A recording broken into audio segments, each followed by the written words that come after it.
The Bill O'Reilly scandal really hurt me personally. Not because I'm a big O'Reilly fan, but because I'm a man. You see, I believe that what the Bible says, that all men are born in sin. And specifically the male part of this, we all have a very dark, deep place in our heart that is a swamp of sexual dysfunction that, if not kept in check, can come out in our lives that would, in ways that will really hurt women. Now, I read some articles on this whole Bill O'Reilly thing, and they included Bill Clinton and Bill Cosby into this mess, and I'm sure there's other Bills. Maybe it's a problem of the name Bill. I don't know. Hopefully not. But in these articles, written by women, by the way, they say it's a problem with men of power. You know, they were using their power to lure the women in to do sexual activity. Now, I disagree with that because every man to me is a sexual pervert. Now, I will say this to women.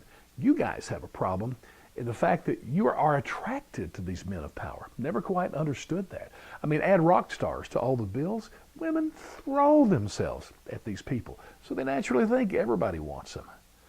You know, these rock stars, here's what I understand. They could, if they weren't rock stars and they filled out profiles like on Match or eHarmony, man, they wouldn't get a wink, a nod, a tease, a shout out of any kind because they're pretty much losers. But rock stars, women love them.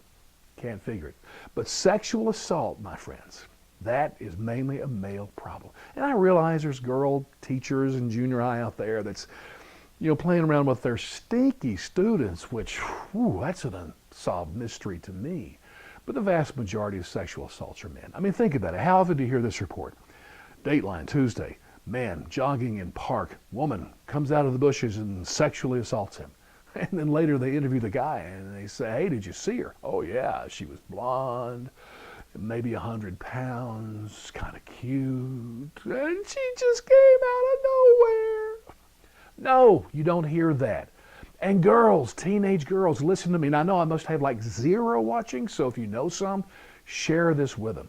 You know, when teenage girls are dreaming and planning their perfect princess wedding, guys that age, they're sitting around together talking about the notches on their belt, their latest conquest, and whether a girl is doable or not. I mean, it's nasty.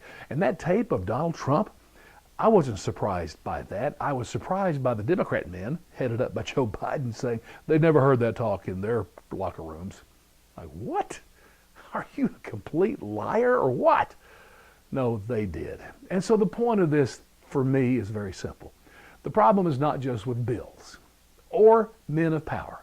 The problem is with all men. All men have this dark place in their heart, sexual perverts. And girls need to be aware of it. And I'll end with this. For me, the only hope I have, and I believe that it's a spiritual problem, is a spiritual answer. And for me, that's in Jesus. I'm a Christian.